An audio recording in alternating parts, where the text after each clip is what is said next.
Hi, welcome to this new episode of Triggre Weekend Masterclass, and we are talking about the OMG template, and this is the final episode of a 3-episode series.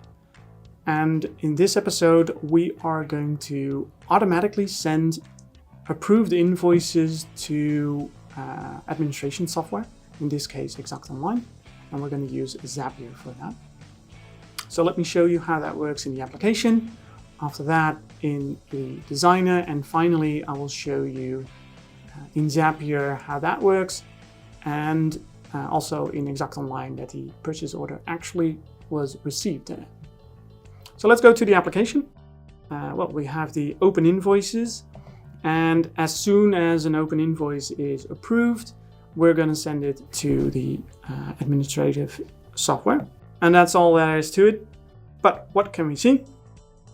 This is being sent via Zapier to the Exact Online application. So let's check that out first, that you can see that the invoice is actually received there. So if we have the purchase orders and we go to the overview.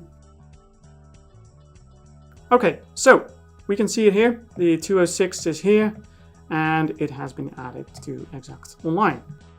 So let me show you in the designer what I've created. So the invoices get transmitted to our administrative software.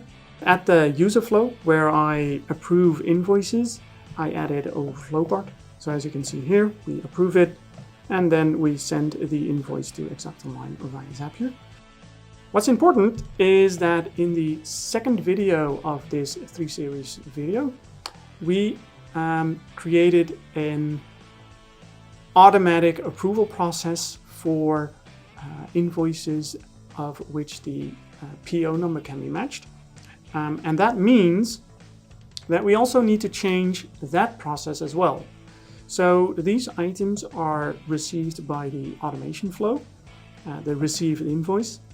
And when the invoice has been approved, we also send the invoice automatically to Exact Online via Zapier. If it's not approved, we do nothing. How do we do that? Well, in this case, you can see that the receive invoice, we added an output, which is invoice approved, and that's a true-false value. So made a few more changes as well. I will show you at the receive invoice flow part what I've changed there, because I added a small calculation there as well. So as soon as the PO number is matched, that's over here, we state in this calculation invoice approved is true. And if it's not matched, we state here that the invoice approved is false. And we put that in the output. So that's an easy way to, make decisions further along in your process to just add a small calculation like this. How do we send it to Zapier, you wonder? Well, I can imagine. So let me show you. We have the flow part send invoice to Exact Online via Zapier. And the only thing that we need is the actual invoice, in this case, and the information that we would like to send to Zapier and in the end to Exact Online. So the invoice number, the PO number, etc. That's it. Just publish it, and after that you can set up your Zap. So it's triggered by Triggre, the Trigger Zapier action. In this case, the send invoice to Exact Online. And this term matches the item over here, send invoice to Exact Online. And then we send that information to Exact Online.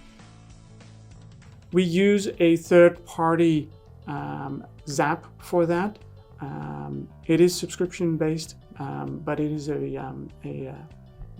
you can use it to send information to Exact Online.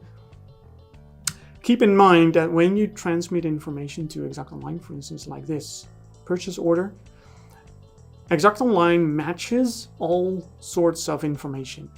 So, for instance, you have to provide a contact person. Well, that contact person needs to be linked to the supplier that you're transmitting as well.